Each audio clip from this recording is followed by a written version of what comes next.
படம் மசாலா பார்த்துட்டு வீட்டுக்கு போய் தேங்காய் உடைக்காத, இந்த பால் பாக்கெட்டை பீச்சாத, பேனர் கலாச்சாரங்கள் பேரில் கண்ட கருமத்தையும் வரைஞ்சி வைக்காத. அதுவும் இவங்க ஸ்டில் இப்படி திரும்புறது, இங்கிட்டு திரும்புறது, இப்படி செல்ஃபி எடுத்துக்கிறது, இங்க கவுட்டுக்கு கீழே வந்து சிங்கத்தை படுக்க போட்டுக்கிறது, இப்படி அருவாளை போட்டுக்கிறது, அப்புறம் வந்து பேருக்கு பின்னாடி பிள்ளா ரமேஷ், ரெட்டி சுரேஷ் இவங்க போட்டுக்கிறது, வாலி வசந்தன் இவங்க பேருக்கு பின்னாடி போட்டுக்குவாங்க. அப்புறம் பார்த்தீங்கன்னா வந்து ஆளவந்தான் அருணாச்சலம், இவங்க எம்மோ ஆத்தா பம்பை வச்ச பேர் வேற, இவங்க ஒரு பேரை உள்ள சொருக்குவாங்க. முகவரி தினேஷ் அப்படின்னு போட்டுக்குவாங்க. என்னடா முகவரி தினேஷ், உனக்கு முகவரி இல்லையடா? முகவரி தாங்க என் முகவரியே.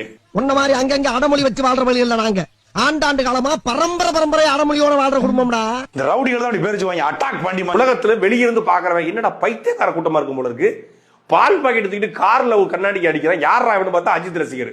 அப்ப அஜித் குமார் என்னப்பா, இன்னொருத்த தன் முதுகுல கொக்கையை போட்டு மாட்டி பறவை காவடி வந்து முருகன் கோயிலுக்கு தைப்பூசல் எடுப்பாங்க.